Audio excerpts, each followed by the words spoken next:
Orange County real estate is likely to look a lot different in 2023 than it did in 2022. So if you're a buyer, a seller, an investor looking to purchase or sell in 2023, you're going to want to pay attention to this video as I'm going to give you a housing market forecast for what's likely to happen in Orange County in 2023. Now, when talking about specific areas, I think it's always important to remind you that all real estate is local. So I'm talking about my specific market here in Southern California.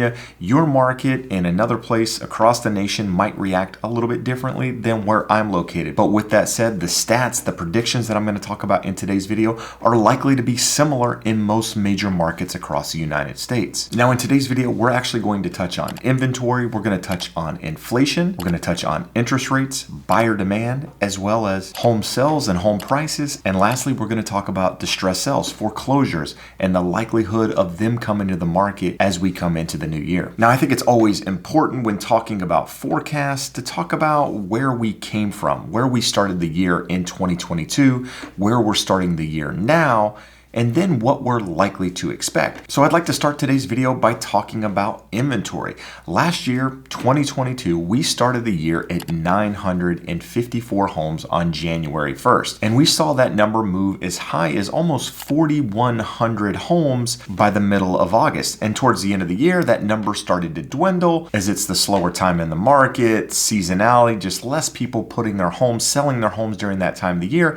And we ended the year just under 2,500 homes. But as of January 1st, we're starting with 2,414 homes. That's nearly 150% increase of where we started last year.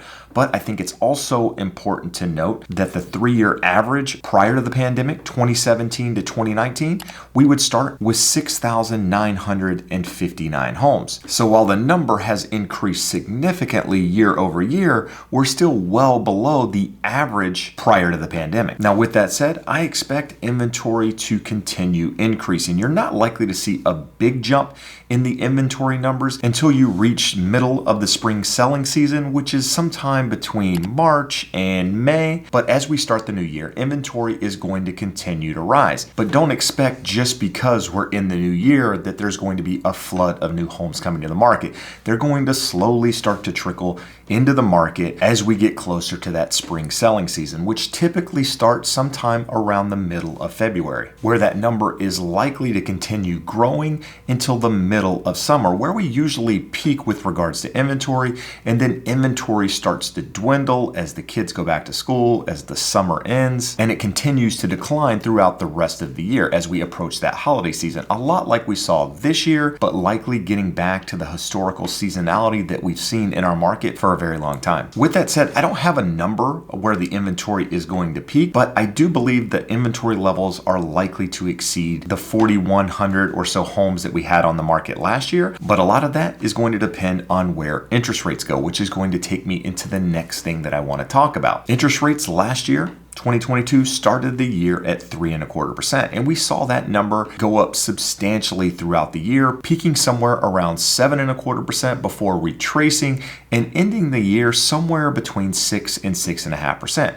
As of the start of this year, interest rates are sitting around 6.25% for a 30-year fixed. With that said, I expect interest rates to continue to moderate and go down as the inflation pressure eases. As of today, headline inflation is sitting somewhere around 7.1%, and core CPI is sitting somewhere around 6%. And while we know the Fed is likely to raise the Fed funds rate once again in February, they have signaled that they're getting closer to pausing and watching to see how the market reacts to what they've already done with regards to the Fed fund increases. And because of how the Fed calculates CPI, I think it's very likely that we're going to continue to see that number go down month over month, which is going to show that what the Fed is doing out there is actually working. And because of that, I think you're going to see less volatility in the market. If you've watched my videos before, I often say when the market delivers on what everyone is expecting, that creates less volatility in the market. And when there's less volatility in the market, interest rates seem to trade in a much closer range.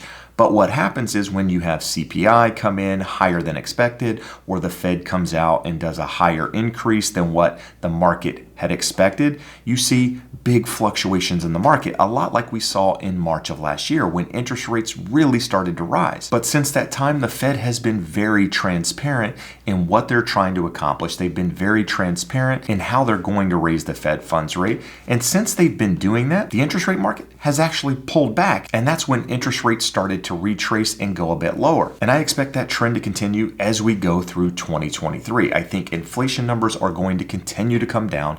And with that, interest rates are going to follow. Now, it's really hard to sit here and tell you that interest rates are going to be at, say, 5% by a certain date, but a lot of the big names out there when it comes to forecasting interest rates do believe that we're going to see interest rates retrace into the lower 5% range by the first quarter of 2023. And as you see interest rates go lower, you're likely to see more inventory come to the market because there's a lot of sellers out there sitting on the fence that would be potential sellers and buyers if the payments made more sense, if housing was a little bit more affordable. And because interest rates play such a big part in your monthly payment, as interest rates come down, that monthly payment is going to be more affordable. And it's going to cause some sellers to put their homes on the market, which is going to increase that inventory. But those sellers are also likely buyers. So that's a one-for-one exchange. So you don't really get any new inventory in that case, but it just helps the market continue to move because it adds new properties to the market. And there's a lot of buyers out there just waiting for the right opportunity. So as those sellers put their homes on the market, there's likely going to be a buyer looking to buy that home. Those sellers will be able to sell and buy something else. And I think that's likely to create some momentum here in the first half of the year. I'm a big believer that the first 4 or 5 months of 2023 is going to be a telltale sign for the rest of the year. It's going to be a big indicator of what we're likely to expect for the remainder of the year. Now, on the flip side of that, if interest rates go higher and head back toward the peak of 7.25% that we saw towards the middle of last year, or even go higher than that, that's going to put even more pressure on the housing market, which is not only going to hurt buyer demand, housing affordability, it's also going to hurt inventory. There's going to be less properties out there on the market because a lot of sellers have super low interest rates locked in on their homes. And a lot of them are sitting on a ton of equity and they're not in a position where they have to do anything. So they're likely going to stay put. But that would also put pressure on housing prices, which we're going to talk about here in just a minute. Now, before we go any further, I'd like to ask a favor. If you find any value in my videos at all, do me a favor and hit that thumbs up. It helps the YouTube algorithm, helps more people see the content, and ultimately helps me accomplish my goal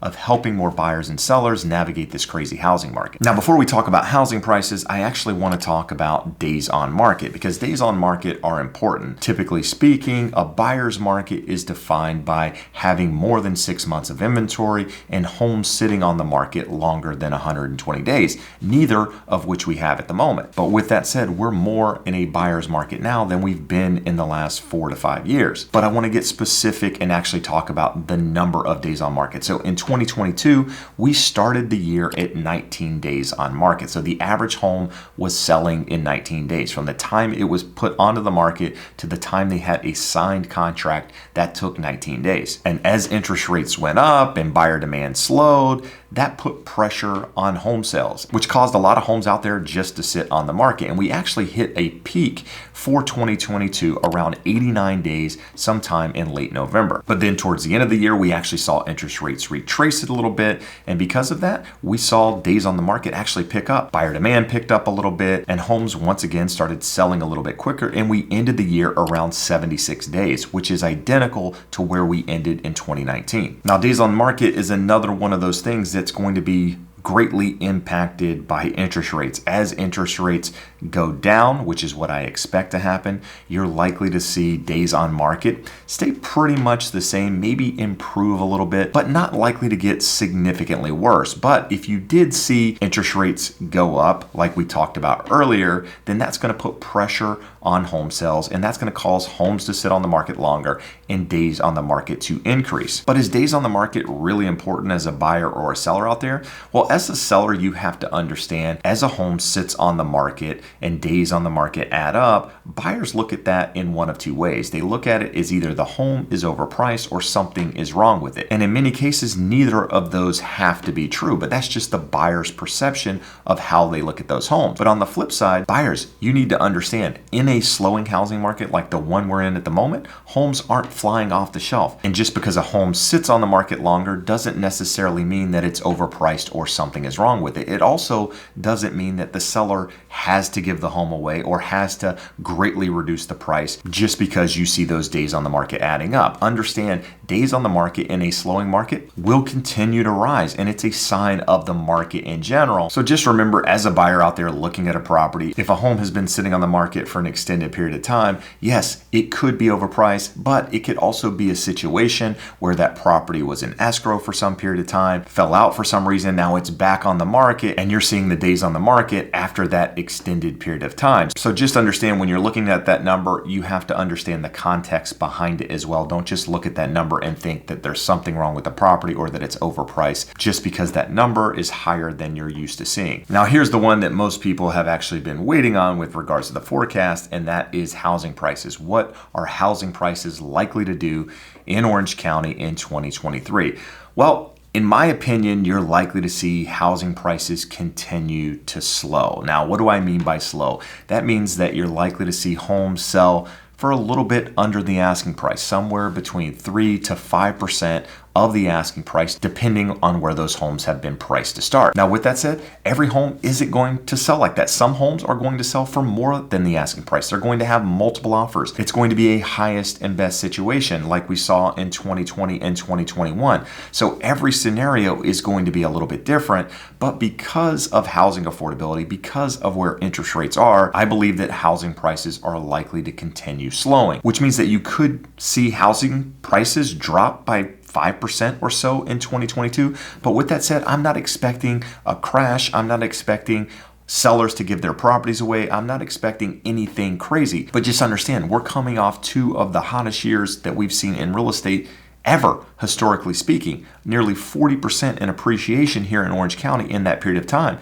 And because of that, you need some sideways movement in house prices to get back to that long-term trend of 6 to 6.5% here in the state of California. Now, does that mean you should wait until house prices drop to buy a home? For some people, the answer is yes. But what I would say for most people out there, trying to pick the top or the bottom in the market is a fool's game. It's more important to find the right property, be able to afford the payment, and focus on the long-term time horizon than try to pick the top or the bottom in a market. Now, again, as I mentioned earlier, house prices are greatly going to be affected by interest rates. If interest rates go significantly higher than where we currently sit today, that's going to have a larger impact on housing prices, bringing them down much more than the 5% I just mentioned. But at the same time, if interest rates were to go much lower than expected, that would create additional demand in the market and likely cause housing prices to go up. But what I honestly believe is going to happen is interest rates are going to continue to moderate, and as they moderate, it's going to put a floor in housing prices. It's going to provide some stability for the market where housing prices more or less move sideways for an extended period of time, which basically means if your neighbor down the street sold their home for $1 million 3 months ago, you're likely going to be selling your home or buying a home for $1 million a couple of months later. It's not likely to see a big increase or a big decrease just because I believe we're going to be trading in this range with regards to house prices for an extended period of time. And because I believe interest rates are going to come down and housing is going to stabilize, you're not likely to see a huge foreclosure wave. You're not likely to see a lot of short sales coming to the market. So if you're a buyer sitting on the sidelines waiting for distressed sales or waiting for this huge opportunity to go buy a property for 50 cents on the dollar, not likely to happen. This isn't 2008. This is a completely different environment in many, many ways. Also understand, in Orange County, as of today, we have 6 active foreclosures on the market and 7 short sales. That's 13 homes out of the 2,414 that are actively listed on the market as of today. Can that number increase? Absolutely, but it's not likely to increase to a number that's going to greatly affect the rest of the market, which is really, really important. So the question is, what do you do as a buyer? What do you do as a seller in 2023? Well, I think it's important to note that this market is going to be a lot different, and it's not always a great time to buy a house. And 2023 is going to be one of those times when it's likely not going to be a great time to buy a house unless you can find the right house for you. Buying a home is all about finding the right property for you. It's all about time in the market and not timing the market. And it's a lot different in the sense that 2 years ago, every day that you waited or every month that you waited, housing prices were going up by 3, 4, 5% month over month. We're not in that market now. So with that said, I don't believe there's a huge rush to go out there and find a property, but I do believe there are some opportunities out there in the market at the moment with less competition, homes sitting on the market a little bit longer. So as a buyer, it's all about finding the right property, finding motivated sellers, being comfortable with that payment, having money in the bank, and focusing on that longer term time horizon.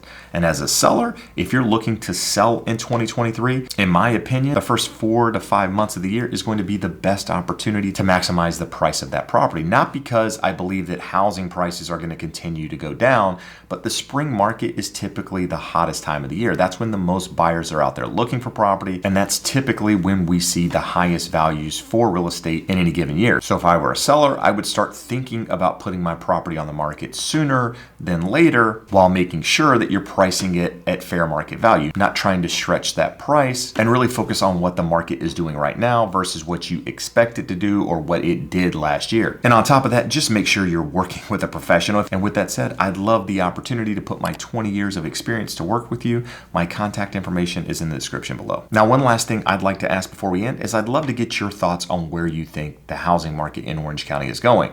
Do you think we're going to see housing prices continue to go up? Do you think housing prices are going to flatten out? Are we going to see downward pressure on housing prices? And also, where do you think interest rates are going? Do me a favor and leave it in the comments below. And one last thing I want to say is the opportunities in this market are going to be on those homes that aren't picture perfect, the ones that need some work, the ones that are in inferior locations, the ones that shouldn't have been selling at a premium 2 years ago, but were.